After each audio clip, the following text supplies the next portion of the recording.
Welcome back to Normal Baseball. Today we are going to be continuing our 2023 Will Be series. Today we're doing the Pittsburgh Pirates. Let's talk about them.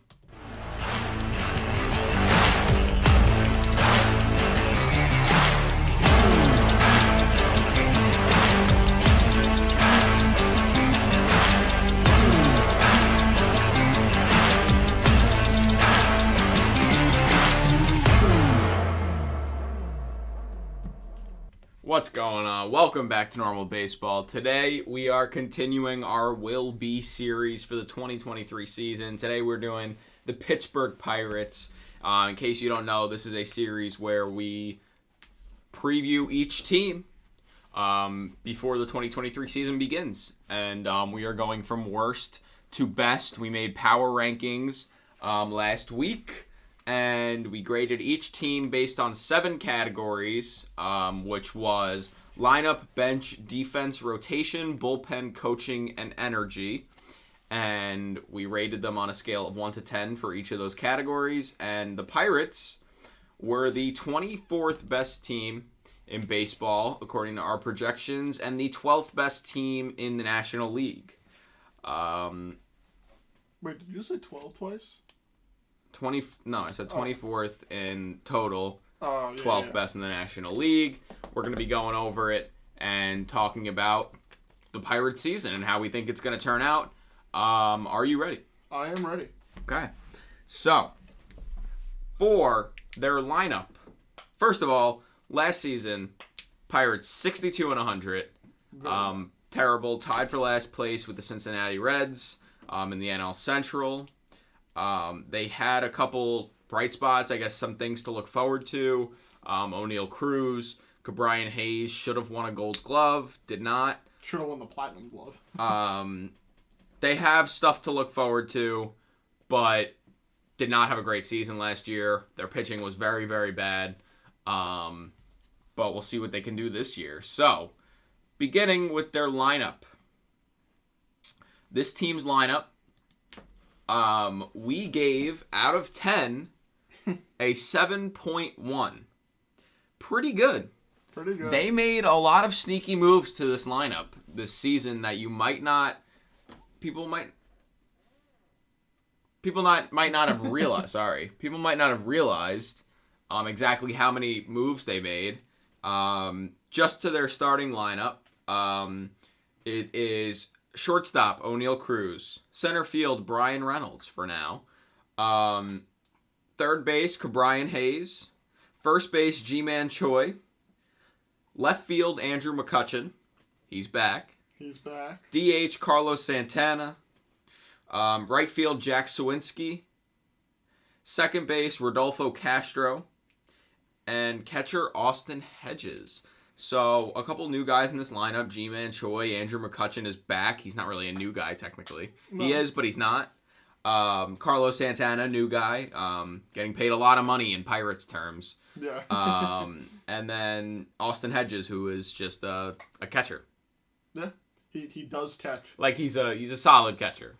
Yeah, nothing to write home about, but also nothing that you say that you need an upgrade. I think Austin Hedges falls pretty middle of the road. I mean, if that's where we want to start, the catcher position makes a ton of sense. I think that picking him up, getting him away from the Guardians was like a pretty good move to begin with. Like, I think that it goes a little bit underrated because it is the Pirates, but it's a good signing.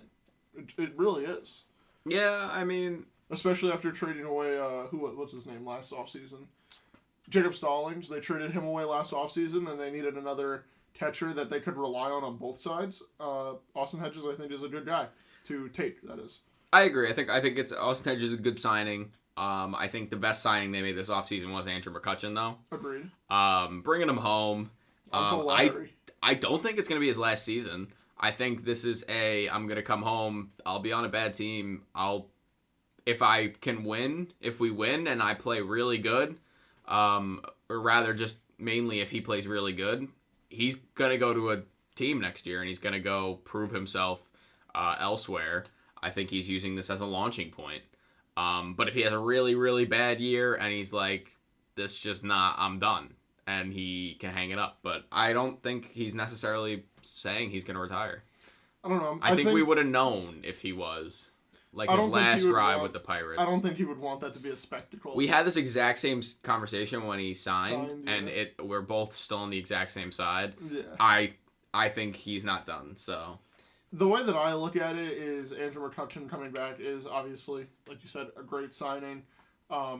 Bringing Uncle Larry home after letting him go so many years ago is just a very nice... well, they traded him. Yeah, they traded him. But after letting him leave the organization and, trading him away, finally bringing him back for what could be his last season, obviously we don't know for certain if it will be or not, is just a great move. And another good move, G-Man Choi? Are we traded? Are you kidding me, man? They didn't really give too much up for him. They did not give nearly anything up, but then again, it is. I think it was just cash considerations. I think there was a prospect. I'm not. I can. Definitely not a prospect. Like a player. Yeah, probably a. G-Man. So they right-handed pitcher Jack Hartman. Yeah, so he'll win the Cy Young with the Rays in about 4 years. Yeah, probably. So, but honestly, if there were any first baseman that was available via trade that I would want to see with O'Neal Cruz in the infield, I think G-Man Choi is the guy. Yeah. I mean, I guess. I don't really think it has that much of an effect on how this infield... Have you ever seen G-Man Choi stretch for those balls? I have seen him stretch for balls, but I don't think it plays that much of a role. I want to make it seem like it's a big role because it's the Pittsburgh Pirates. I think it's more because it's G-Man Choi. That too. I think Carlos Santana was a really good move. He's being paid the most in Pirates, his modern day Pirates history. And what I mean by that is I can get his exact payment. He's getting paid. It's 1 year, $6.725 million. Yeah, so $6 million. I think that's the most they've paid for a single player in a very long time. That's the most. Actually, no, it's not.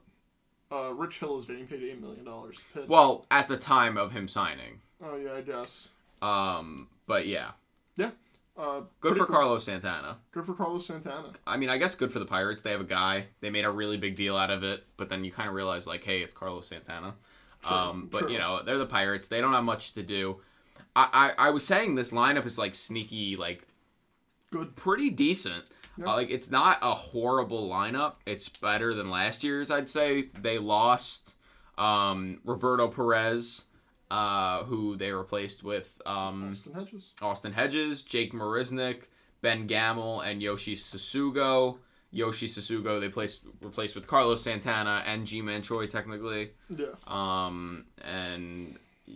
Ben Gamel they replaced with Andrew McCutchen, and they have another outfielder anyway. Mm-hmm. I think it's a good lineup. Do I think the moves made prove that Bob Nutting wants to win? No, not at all. The Pirates still do not want to win. They still want to sell the team. They are not aiming to win. No, they don't want to sell the team. That's the fans issue. Want They've kind of proved that they don't want to win. But I think they have a pretty fun lineup. Fun and good. I think the most exciting part about this lineup this upcoming season is that we're going to get to see a full year of O'Neal Cruz. We're going to see... Because I feel like last season, about to say that. We didn't get him because the Pirates, again, manipulating service time, not really giving the fans what they wanted to see until it was all too late and you knew that the Pirates were out of it. O'Neal Cruz, getting him for a full year and really seeing what he can do, especially now that every team is going to play every team this year. We're going to get to see O'Neal Cruz against every type of pitcher in every type of ballpark. And I think that this is his season to really thrive. Yeah, I'm excited to see what we get from him because, his numbers last season, 87 games, batted .233. I don't want to say they're confusing, but they are a little confusing because sometimes, depending on where you look, this guy can either bat .290 or .230.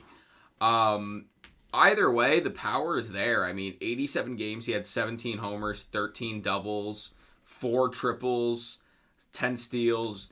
I think once he gets used to the league, he might be very dangerous. Yeah. We've seen him hit balls like 5,000 miles an hour. Just line drive rockets. I think he has the potential to be a very, very good player. I think he needs to get his average up a little bit, and obviously the power's there.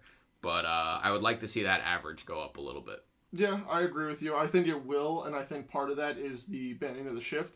O'Neal Cruz was shifted against 53% of the time, so not crazy in terms of lefties, but still almost 200 of his at-bats, 192 to be more specific, were with, the second baseman playing shallow right field and having a third baseman stand where the second baseman plays, having the shortstop stand where the second baseman plays. A little bit different, considering that his expected batting average was... Oh, no, I almost read the wrong number. His expected batting average was 230, basically, and I believe he hit under that. He hit 233. No, he hit 233, so that logic doesn't really make much sense. Well, XBA is expected batting average, right? I would assume, but that logic doesn't make much sense. No, I really want to see him not strike out as much. He had 126 strikeouts in 87 games. I mean, that is ridiculous. Agreed. But then again, he's a power hitter.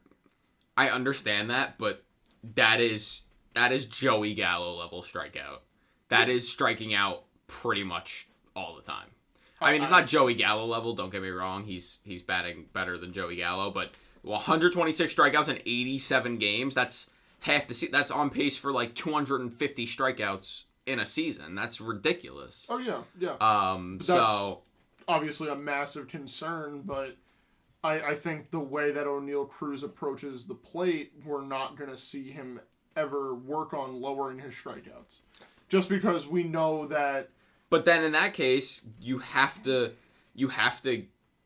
have a higher batting average. You have to have a higher OPS plus. You have to have more to give if you're going to strike out that much, which currently I don't think he's... I love O'Neal Cruz as much as the next guy, don't get me wrong. Oh, yeah, of course. But he does need to make some adjustments and not be striking out as much. I completely agree with that. However, I don't think that he'll make an adjustment this upcoming season. I think that it's still about the numbers, about the power, and the launch angle, and just driving the ball as far as he can, because that's how he's built. I mean, the dude's an absolute monster, a freak to be playing shortstop. Agree to disagree. I think maybe, at the beginning of the season, he'll probably start with what you were saying, not many adjustments, and kind of just approaching the plate like he always has. I think as the season goes on, he might be starting to get those people saying, this guy strikes out way too much. This is kind of ridiculous. His coaches might be like, O'Neal, like, you can't be striking out every other at bat. Mm-hmm. You're a young player. You want to be in this league for a long time. You can't be having 250 strikeout seasons if you want to be in the league for a long time, unless you're hitting like 50 home runs a season, which I don't see happening right now. Yeah. So, I mean, I agree. I love O'Neal Cruz, but he does have some underlying issues. I completely agree with everything. It's just I don't think at this point we're going to see him make the adjustment because he can... we just had this conversation. Because he can make up for it. We just had this conversation. Yeah, no. I said I agree to disagree. I think in the beginning he will start like that, but I think if it continues to be this bad over time, he's going to have no choice. Yeah. He's literally going to have no choice. Another guy, Brian Hayes, we said he should have won Platinum Glove or Gold Glove. His bat is not the greatest. It's not bad at all, don't get me wrong. 244 batting average, 659 OPS. So the OPS and the OPS plus isn't really there, but the glove is amazing. I like him in the lineup. He's a good player. Good player. Hopefully his bat can get better over time, although he's had opportunity. He's had a while to get his bat going, but we'll see. I still have faith in Brian Hayes. I think he could still be good. I'm not too worried. I believe in him, and even if his numbers do look the same, if not even a little bit down from what they were last season, it's Brian Hayes. He's going to make up for it on the other side of the ball. So I'm not too worried, but I do think that getting that bat up to the elite level of third baseman in the game would be a massive benefit for him. Oh yeah, because the defense is there, and if the bat is there, he's basically Nolan Arenado again. Nolan Arenado, Manny Machado, Jose Ramirez, like he could be in that upper echelon, but because his bat is weighing him down so much, he is stuck like a tier or two below. Yeah. Do we get into the Brian Reynolds situation? I think we should. Would you like to? Yeah. Will he be traded? Will he? No. Should he? Yes. I agree. I think it's going to be the same thing. I think he's just going to... The Pirates are going to be like, no, we're not trading. You're going to have to stay here. If you're not re-signing with us, you're going to suffer here. Unless he's like all-star, like he turns into a guy that deserves a Juan Soto package, because right now he is not. Yeah. But unless he turns into a guy that is that, I think they will trade him in that case. But, yeah. So, last season, the 2022 season, was a down year for him, considering that his 2021 season, he hit 300, I believe he hit 301 for the entire season. Let me, pull it up. Yeah, he hit 302 in the 2021 season, finished 11th in MVP voting with a 145 OPS plus. The 2022 season, he batted .252 with a 126 OPS plus, and, I mean, do you think that the Pirates thought that they would just constantly get that 2021 production out of Brian Reynolds, and that's why they're saying they want a big package? Or do you think they're just trying to not trade him because he's the only thing that sells tickets? I don't necessarily think it's about the tickets. I don't think it's that. I don't think Brian Reynolds alone is making people go to games. No, you know what I mean though. Like I think they still have Neil Cruz, Brian Hayes. They still have plenty more that people will go to watch. Okay. I don't think they're necessarily... I think it's more of like, hey, yeah, this guy can be this good. He just did it in 159 games in 2021. He hit 302. Like, that guy just doesn't disappear. And they're basing that Juan Soto type trade package off that year alone. And now that you have that 2022 attached, you kind of can't make that argument anymore, which is why I think they want him to have another really, really, really good season so they can either explore trading him or... I want to say or re-sign him, but they're not going to extend him or anything. They've proven that they don't want to give him the money. The fact that the Pirates want to trade him for a Juan Soto deal, where one, they're not including another 300 hitter, because at the time when Juan Soto was traded, it was for Juan Soto and Josh Bell, who was a 300 hitter, right? The fact that they have nothing else to give up, and the fact that, simply put, Brian Reynolds, although yes he is better defensively, it's hard to put many people above Juan Soto strictly offensively based on his time in a Nationals uniform. And that's the big difference. You know, Juan Soto won a World Series in his rookie year or his second year. He brought a team to the World Series, and he's been constantly compared to some of the best on-base guys in the history of baseball. Brian Reynolds is just a fast switch hitter. I don't really think that you can put them in the same tier, in the same conversation, unless Brian Reynolds continues his 2021 season, over and over and over again, you know? Yeah, one thing you kind of said that I don't really agree with is I don't think he's just a fast switch hitter. I think... a little bit of an over-exaggeration. He had 27 homers last year. Yes, the doubles were down a little bit, but he has pretty much every tool. He's a 5-tool player at his best. Mm-hmm. So I think I understand what the Pirates are saying in how they want a trade package like Juan Soto. If you're going based on, hey, look at 2021, he can be like this every year. But that not only has that not been the case in the 1 year after that year, but there's no way to tell if especially now, there's no way to tell if he's going to continue to be that player. Mm-hmm. So I think that's mainly, they're looking for him to have a really good season so that they can say, hey, yeah, he's going to keep doing this. Trade with us. Yeah. Give us a lot. Which, is just an absolute terrible move. And Reynolds wants to get the hell out of there, so he's going to be having the best season he possibly... I don't think he cares what the Pirates get in return for him. He just wants out. Yeah. At this point, so... And have you seen any of his interviews that he's had with the media? It's I think he's he's pulling the rug out on the Pirates organization for just how poorly they've managed this. You would think that, okay, we don't want to trade you. And he's saying, well, I want an extension then because I'm going to leave in free agency if, nothing gets worked out because I don't want to be here.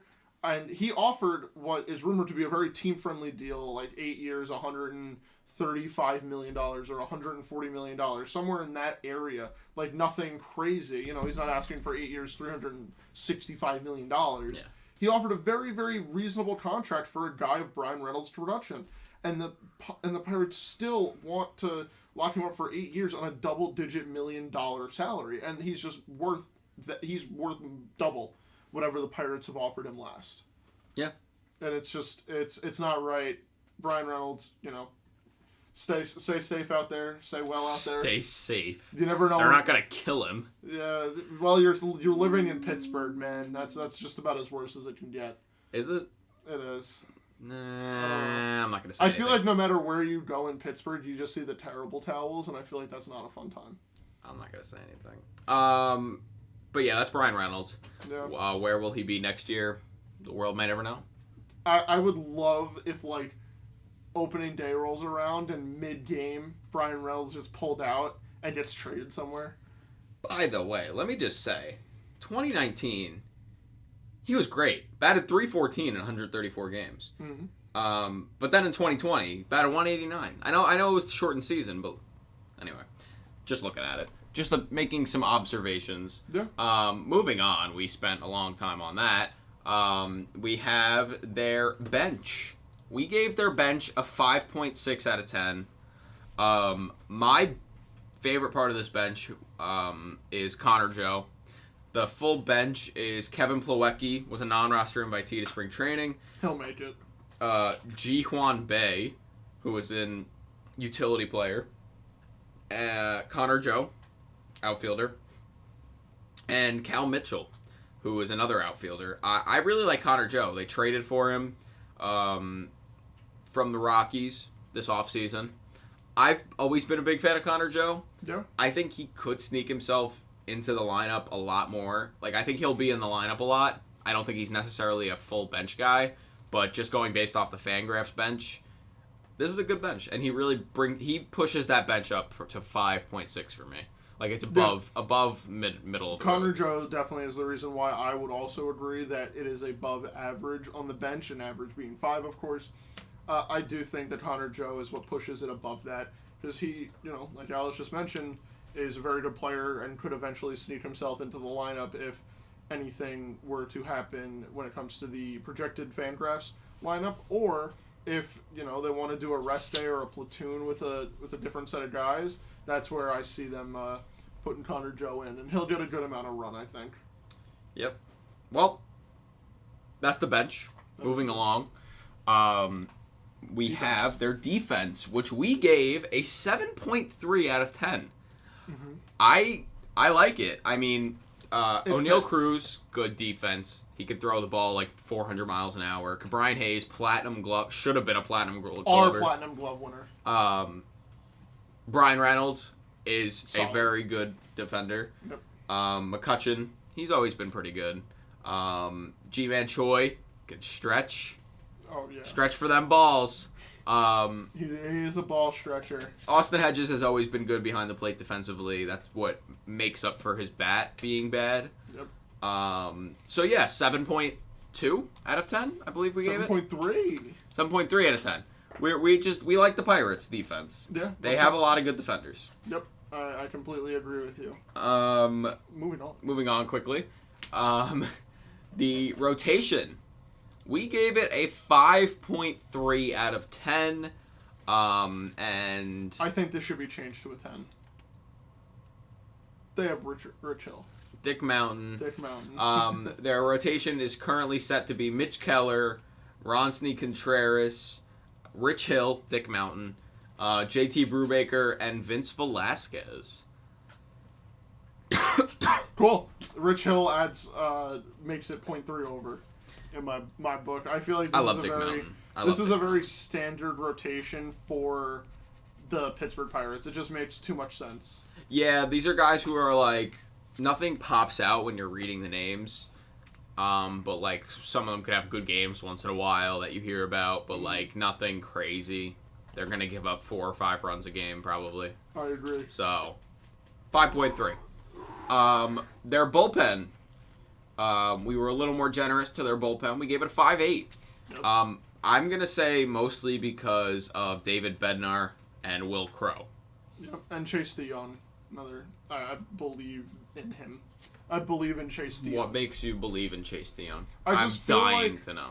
I feel like when I watched him pitch last, which might have been in the 2021 offseason, I remember seeing clips of him.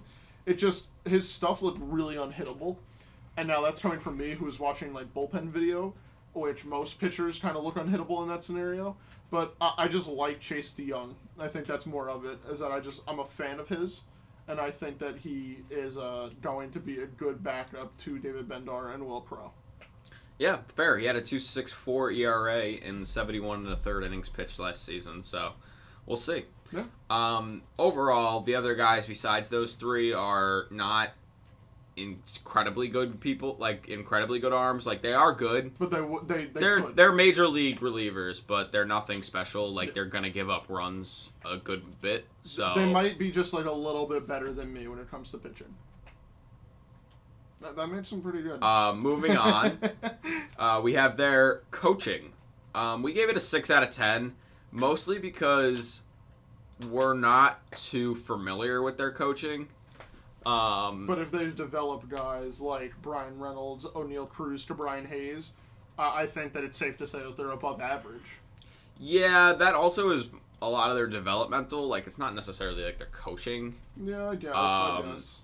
Derek Shelton is their manager. I don't know. It's just kind of, yeah, it's there. It is what it is. They're nothing. We haven't heard anything like terrible about their coaching. Yeah, it's more their ownership that we hear a lot about. Yeah, it's mostly the ownership. Sell the team, thanks. Yes, please. Moving on to our final category, we have their energy, which we gave a 7.7 out of 10.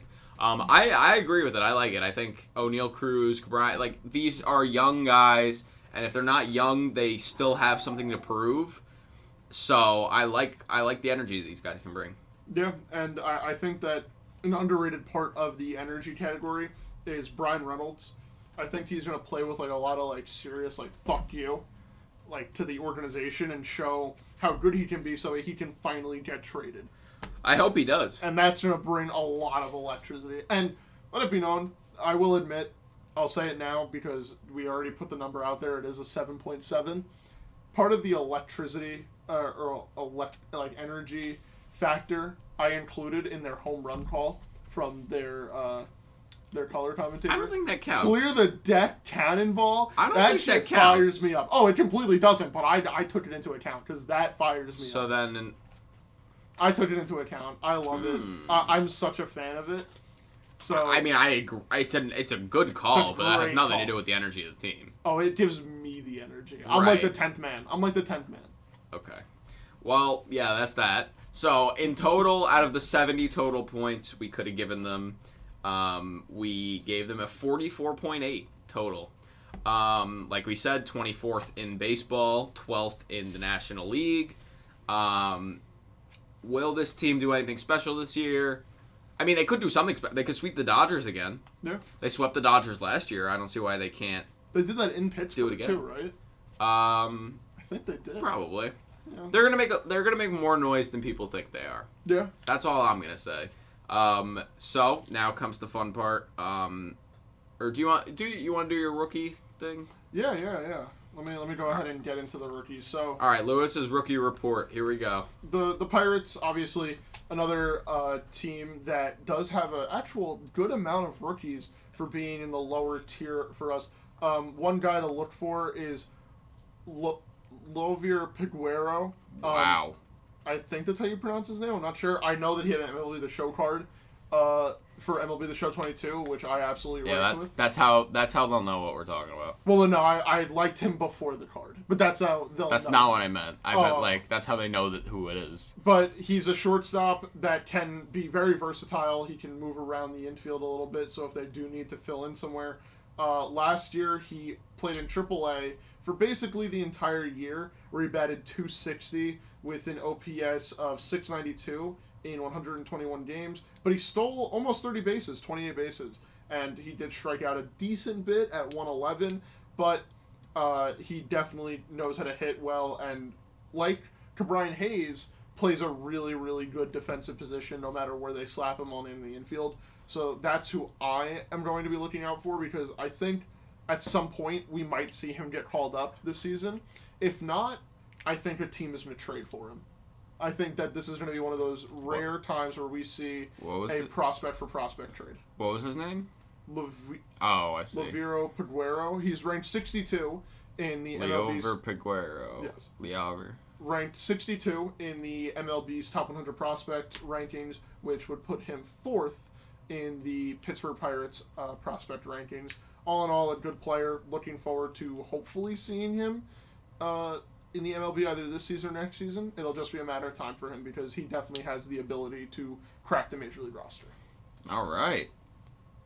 Now, moving on. I mean, I don't know too much about him. That's why I'm not saying much about him, so I don't really know much. I gotcha. No worries. Many people don't, and that's why I like to spread the word of him. Okay. I might have to buy his jersey. You have fun doing that.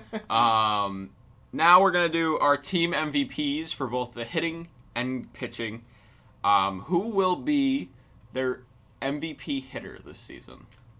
I'm going to go with Andrew McCutchen. Little bit of chalk, but Uncle Larry back in Pittsburgh. You know, they might have built the first ever time machine over there in Pittsburgh. You know, he might go back to MVP form. All right. I'm going with O'Neal Cruz.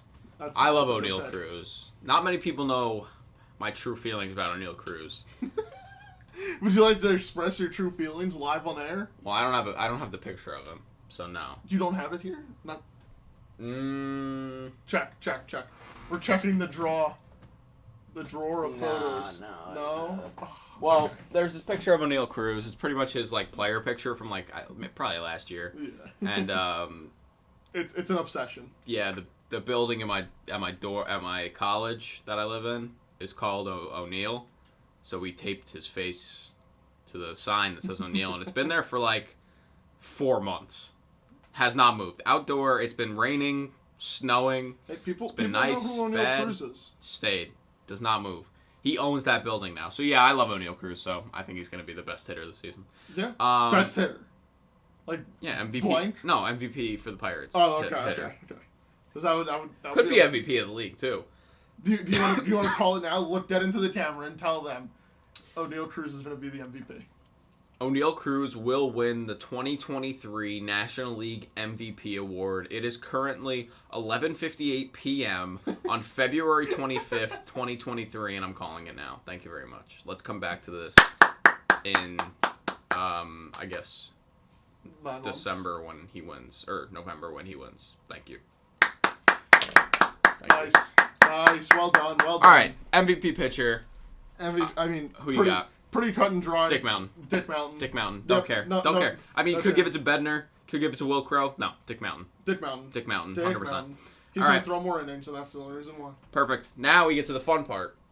I will say the 2023 Pirates will be, and Lewis will tell me what place in the division he has them slotted in to be. Lewis, the 2023 Pittsburgh Pirates will be in 4th place in the National League Central. We have our first discrepancy here. Oh, did I put the Reds in 4th? You put the Reds in 4th. So then put them in 5th. One game difference. Wow. I have the Pirates in 4th place. I'm shocked that you don't have them in 1st. I would love to have them in 1st. Fair enough. Prove me wrong, Pirates, because I'm a big Pirates fan. Yeah, what's not to like about the Pirates? There's nothing. Exactly. We just talked about them for half an hour, so. Good. Let's go Pirates. Let's go Pirates. Woo! If you're still listening and watching, thank you. Make sure to follow, like, share, subscribe, comment, share again, all that fun stuff. Yep. And we will see you. Oh, pause. And don't forget to clear the deck. Cannonball incoming. Shut up. And we'll see you guys next time. Peace.